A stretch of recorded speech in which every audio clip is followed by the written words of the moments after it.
আপনি তাই বলুন।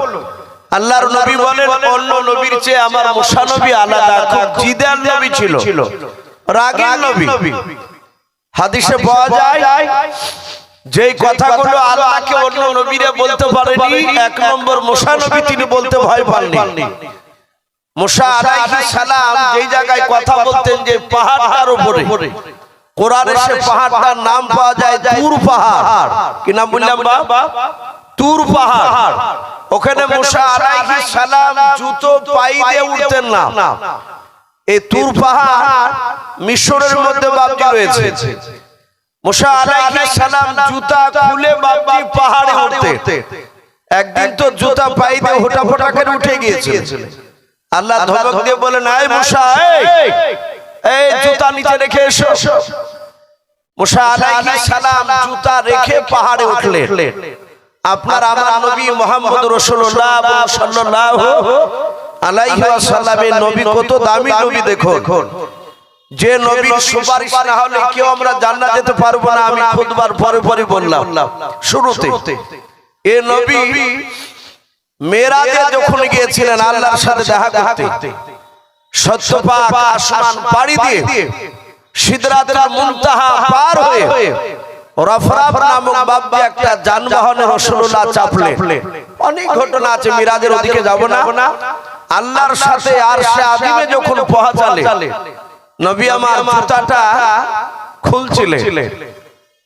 মুসা নবীকে দুনিয়ার বুকে তুর পাহাড়ে জুতা পায়ে দিয়ে উঠতে দেয়নি আল্লাহ। উঠেছিলেন তো আল্লাহ ধমক দিয়েছিলেন। নবী জানেন যে আমার মুসা ভাই তুর পাহাড়ে উঠতে গিয়ে ধমক খেয়েছে, আর আমি শস্যপাক আসমান পাড়ি দিয়ে আরশে আযিমে পৌঁছালছে, আল্লাহ নিয়ে এসেছে। এখানে তো জুতা পায়ে দিয়ে যাওয়া যাবে না। জুতা যাহাতে খুলছেন আর আল্লাহ বলেন, ওগো রাসূল, ওগো আমার হাবিব, আপনি এইভাবে জুতা খুলছেন কেন? বলে, আল্লাহ আপনি দুনিয়াতে মুসা নবীকে তুর পাহাড়ে জুতা পায়ে দিয়ে উঠতে দেননি, আর আমি জুতা পায়ে দিয়ে অনেকটা দূর চলে এসেছি, আমি জুতোটা খুলে আসছি। বলে, না হে রাসূল, আপনার ধুলার পায়ের জুতার যে ধুলা, সেই ধুলা আমি আরশে আযিমে নেওয়ার জন্য আপনাকে ডেকে নিয়ে এসেছি। বলুন সুবহানাল্লাহ। ভাবতে পারেন নবী কত বড় দামি। তো অন্য কোন নবী বাবজি কথা বলতে পারে না, শুধু মুসা নবী ছাড়া। এই মুসা নবী তুর পাহাড়ে উঠে দাঁড়িয়ে বলছেন, আল্লাহ আমি তো রাসূল নবী তোমার, হে মাওলা তুমি আল্লাহ, আমি তোমাকে বিশ্বাস করি, আমি তোমাকে মানি, তুমি ভালোই জানো। ওগো মালিক, আচ্ছা একটা কথা বলবো? আল্লাহ বলেন, হে মুসা বলো, এখানে তোমার যা ইচ্ছা তাই বলো। মুসা নবী বলছেন, আল্লাহ আমি যদি আল্লাহ হই আর তুমি যদি মুসা নবী হও আমার জায়গায়, আর আমি যদি তোমার জায়গায় হই, হে আল্লাহ তুমি আমার কাছে কি চাইতে? আল্লাহ বললেন, মুসা পাগলামি করার জায়গা পাও না। আই মুসা, আমি আল্লাহ আর তুই নবী, মুসা পয়গম্বর। হে মুসা, তুমি কোনদিন আল্লাহ হতে পারবে না। এসব সিফাত খাও না, আমি একমাত্র আল্লাহ ছাড়া। মুসা নবী বলছেন, আল্লাহ আমি সব জানি, আমি পারবো না, কিন্তু তবু ধরুন যদি আমি আল্লাহ হই, আপনি যদি নবী হন, তাহলে আপনি কি চাইবেন আমার কাছে? আল্লাহ রাব্বুল আলামিন সঙ্গে সঙ্গে বলেন, মুসা তুমি পারবে না। বলে, আল্লাহ আমি জানি তো ভালো, আমি আল্লাহ হতে পারবো না এটা জানি, তবু যদি হই তা আপনি কি চাইবেন? আল্লাহ বলেন, মুসা আমি কিছুক্ষণের মধ্যে ধরে নিলাম, তুমি যদি আল্লাহ হও, আমি যদি মুসা নবী হই, তাহলে আমি তোমার জায়গায় আমি থাকলে, আর তুমি যদি আমার জায়গায় থাকতে, আমি দুটো জিনিস চাইতাম। বলে সেই দুটো জিনিস? এক নম্বর চাইতাম আল্লাহ তুমি হায়াতে তয়্যবা দান করো, দুই নম্বর চাইতাম সিহাতে কুল্লিয়া দান করো। মুসা নবী বলেন, আল্লাহ বেয়াদবি করেছে, মাফ করবে, আমি এই দুটো দোয়া আমি জানতাম না, চাইতে হতো। হে আল্লাহ আমি তোমার মুখ থেকে দুটো দোয়া শিখে নিলাম। ওগো আল্লাহ তুমি তো আল্লাহ, আমি তো তোমার নবী, আমি মুসা আমি তোমার কাছে ওই দুটো চাই, হায়াতে তয়্যবা আর সিহাতে কুল্লিয়া তুমি দান করো। জোরে বলুন সুবহানাল্লাহ। আল্লাহ বলে, মুসা তুমি বড্ড চালাক। আল্লাহ রাসূল বলে, আমি এই মুসা ভাইয়ের কথা শুনে আমার হাসি বেরিয়ে যায়। আলোচনা করতে গিয়ে মুসা আলাইহিস সালাম তিনি অত্যন্ত রাগী নবী ছিলেন। যেমন বাদশা বেঈমান নাস্তিক জামানায় সেই বাদশাকে বাপজি টাইট করার জন্য সে হাই লেভেলের নবী আল্লাহ পাঠিয়েছেন দুনিয়ায়। আপনার আমার রাসূলকে বাপজি বেঈমানরা মেরেছে। আল্লাহ রাসূল হাতখানা ধরে এক ইহুদি রাসূলুল্লাহ মসজিদে নববী থেকে বেরিয়ে দরজার গুলিতে দাঁড়িয়ে আছে। হায়াতুস সাহাবা বলে কিতাবটিতে এসেছে, ইহুদি দৌড়ে এসে নবীজিকে কিছু না বলে ঠাস করে চড় মেরে দিল রাসূলুল্লাহ বাম দিকের গালে। আল্লাহ রহমতের দরুদি নবী সঙ্গে সঙ্গে হাতখানা ধরে বললেন, ইহুদি ভাই তোমার বুঝি হাতে ব্যথা হয়েছে, একটু লাগলো বুঝি? ইহুদি অবাক, আমি মারলাম ওর গালে আর ও আমার হাতখানা ধরে চুমা দিয়ে বলছে তোমার হাতে বুঝি ব্যথা হয়েছে? ইহুদি বলেন, আমি দেখলাম মুহাম্মদের গালে 5টা আঙ্গুল মিশে আছে, থাকতে পারলো না। সাতাহাতি ইহুদি দেখলো ইনি দুনিয়ার সাধারণ কোনো মানুষ নয়, ইনি পয়গম্বর রাসূল। সাতাহাতে ক্ষমা চেয়ে বাপজি কলমা পড়ে নিলেন। বলুন সুবহানাল্লাহ। এ ছিল আমাদের নবী। আরে মুসা নবী আলাইহিস সালামের ব্যাপারে বলা হয়েছে ওর জামানা পৃথিবীর মধ্যে সবচেয়ে খতরনাক বেঈমান, যার নাম কোরআন শরীফে এসেছে ফেরাউন। আমরা সকলেই নাম জানি। অনেকে বাস্তব চোখে না দেখলে আমরা মোবাইলে অনেকে ফেরাউনের লাশ দেখেছি, দেখেন না ভাই? অনেকে দেখেছে তার লাশটা শুকনো মাছের মতো হয়ে গিয়েছে। এই ফেরাউন এত বড় বেঈমান, তার ব্যাপারে আল্লাহ বলেন ওকে কিয়ামত পর্যন্ত ওকে খাবে না। এ শুধু নবীকে মুসা নবীকে শুধু মেরেছে তা নয়, ওনার জীবনীতে পাওয়া যায় একজন নবীর দুটো সন্তান, কলিজার টুকরা সন্তান, আর তার ওই নবী স্ত্রীকে পর্যন্ত বাপজি এই দুনিয়ার বুক থেকে বাপজি পুড়ে শেষ করে দিয়েছে। কিতাবে পাওয়া যায় মুসা আলাইহিস সালাম বাপজি তার জামানায় বলা হয়েছে ফেরাউন যখন বাপজি কাফের ছিল, এই বেঈমান ফেরাউন জামানায় বাপজি সে তার একজন ঈমানদার বান্দা ছিলেন নবী। উনিও মুসা আলাইহিস সালামের দ্বীনের উপর অটল ছিলেন।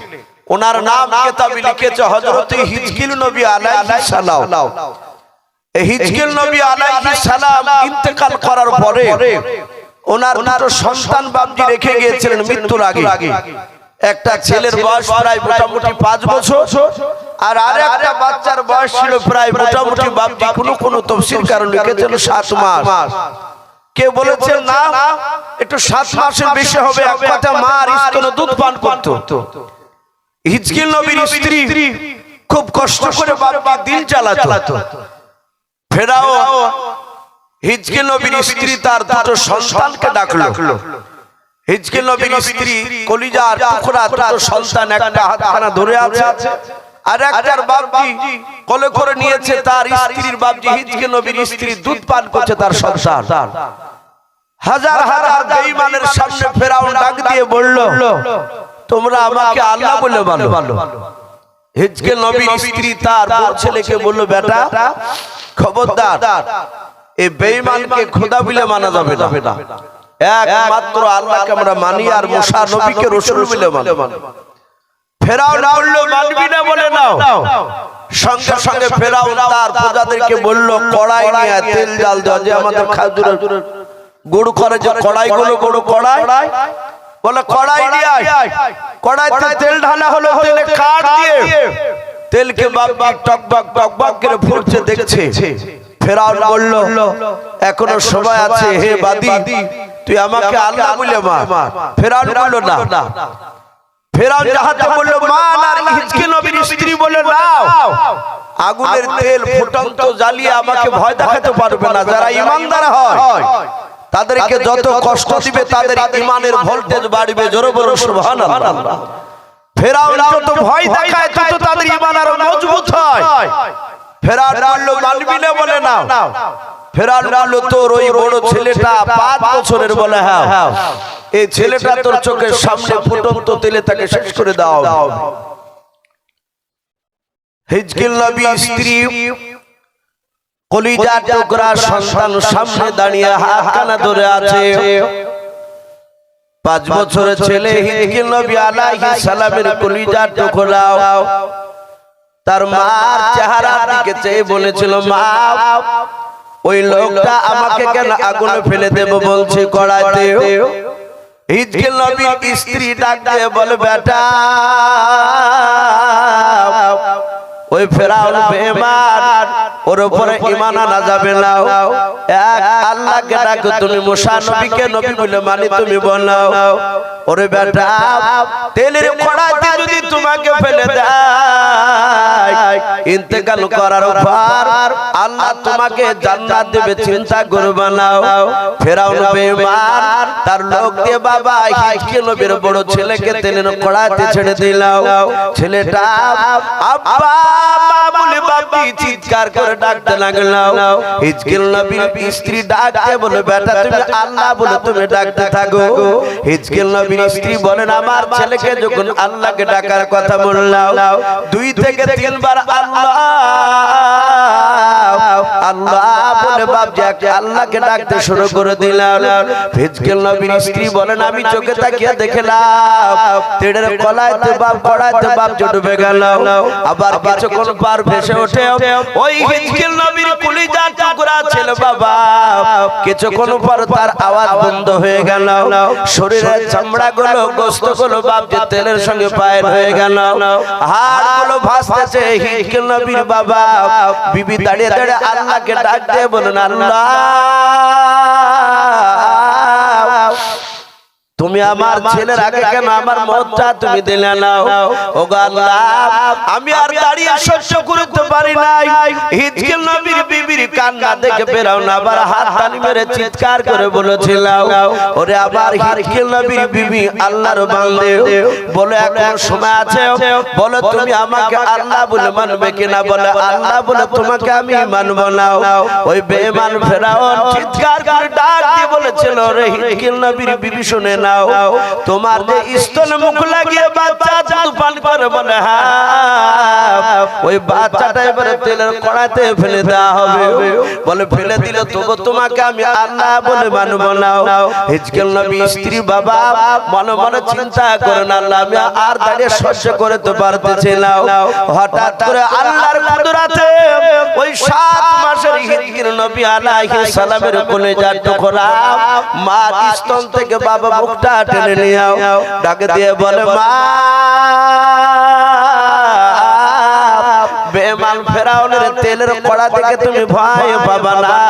ওগো মা আমি তোমার কলিজার টুকরা সন্তান, ভাইয়ের মতো আমার জীবন দিতে রাজি আছে, বলুন সুবহানাল্লাহ। ওই মেয়েটার ঈমান আর দুর্বল থাকতে পারে, বাপ একটু কথা বলে কলিজার টুকরা সন্তান 7 মাসের বাচ্চা বাপজি ঈমানের তালকিন দিচ্ছে, বলে মা তুমি কেঁদো না। হিজকিল নবীর স্ত্রী অবাক, 7 মাসের বাচ্চা জবান খুলে কথা বলে। ফেরাউন দেখলে তো লোকে জানতে পারলে আমার কথা আরই মানবে না। 7 মাসের বাচ্চা কথা বলে, সঙ্গে সঙ্গে বাপজি তার হাত ধরে টেনে হিজকিল নবীর স্ত্রী কোল থেকে টেনে নিয়ে বাপজি তেলের কড়াইতে ফেলে দিল। তারপরে ছেলেটা মারা গেল। আবার কিছুদিন পর নয় ওই সময়টি হিজকিল নবীর বাপকে আপনার বলা হয়েছে, আপনার সঙ্গে সঙ্গে হযরতে হিজকিল নবীর স্ত্রীকে ফেরাউন ডাক দিয়ে বলে মানবি না? বলে না। মানবি না যখন বলল, হিজকিল নবীর স্ত্রীকে বাপজি তেলের কড়াইতে ছেড়ে দিল। কিতাবে লিখেছে এদেরকে যখন বাপজি ফেলে দেওয়া হয় তেলের কড়াইতে, এদের হাড়গুলোকে বাপজি একটা পাহাড়ের চূড়ায় দাফন করা হয়েছিল। আপনার আমার নবী মুহাম্মদুর রাসূলুল্লাহ সাল্লাল্লাহু আলাইহি ওয়াসাল্লাম মেরাজের রাত্রিতে যেদিন বাপজি আসমানে যাচ্ছিলেন জিবরিলের সঙ্গে, ওই মিশরের উপরকার ওই যে পাহাড়ের চূড়ায় তাকে দাফন করা হয়েছিল। হিজকিল নবীর 2 সন্তান আর তার কলিজার টুকরা বাপজি অর্ধাঙ্গিনী বিবিকে আল্লাহ রাসূলের নাকি বাপজি ওই পাহাড় থেকে জান্নাতুল ফেরদাউসের ঘ্রাণ গিয়েছিল। নবীজি জিবরিলকে বললেন, ওগো জিবরিল ভাই কি ব্যাপারে পাহাড় থেকে কেন জান্নাতের খুশবু বেরিয়ে আসছে? জিবরিল আলাইহিস সালামের চোখ দিয়ে পানি ঝরতে লাগলো। নবী বলেন জিবরিল ভাই তুমি কাঁদো কেন? জিবরিল আলাইহিস সালাম বিশ্ব নবীকে ফেরাউনের বাপজি যে আপনার যে হিজকিল নবীর সন্তান দুটোকে তার বিবিকে কষ্ট দিয়ে মেরেছিল সেই ঘটনা আল্লাহ রাসূলকে বাপজি শোনালেন। বাপজি আমি বলছিলাম এই সেই বেঈমান ফেরাউন এই অত্যন্ত বাপজি জালিম বাদশা যার লাশ আজও পর্যন্ত বাপজি তাকে মাটিতে খায়নি। কয়েক শত বছর ধরে বাপজি সেই নীল দরিয়ার পানি আর কাদাতে বাপজি সে পড়েছিল, কাদাতে ডুবেছিল। আল্লাহ কোরআনে বলেছেন তাকে খাবে না। ওর জন্য জাহান্নামে বাপজি একটা সবচেয়ে খতরনাক জাহান্নাম ওর জন্য রাখা হয়েছে কিয়ামতের ময়দানে। জান্নাতবাসীরা জান্নাত থেকে দেখবে তার শাস্তি হওয়া। সম্মানিত ভাইরা আমার বাবা জীবনেরা তো একটু আসি মুসা আলাইহিস সালামের কিছুটা কথা আপনাদের সামনে তুলে ধরি। সকলেই আমরা জানি ফেরাউনের নাম প্রথমে ফেরাউন ছিল না, ওকে মিশরে ফারা বলে ডাকতো। এই ফেরাউনের অনেক ঘটনা আছে, আমি মোটামুটি একটু বলবো। ফেরাউন বাপজি সর্বপ্রথম তরমুজ আগলানো বাপজি সে কাজ করতো ওই মাঠে। আগে বাপজি এখন নাই, আজ থেকে প্রায় 30-40-50 বছর আগে আমাদের এলাকায় ওই 6 ঘড়ির একটা মাঠ আছে, ওই মাঠে আগলদার রাখতো। আগলদার বুঝেন তো অনেকে, আমরা বুঝি মাঠের ফসল বাপজি আগলানোর জন্য। এই ফেরাউন এই যে ফারা এই শয়তানটাকে বাপজি ওখানে তাকে কাজ দায়িত্ব দেওয়া হয়েছিল। ওর একটা বাল্যকালের বন্ধু, তার নাম কিতাবে লিখেছে বাপজি হামান। ওর গোটা মাথাতে বাপজি একটা চুল ছিল না, টাক হামান বলা হয়।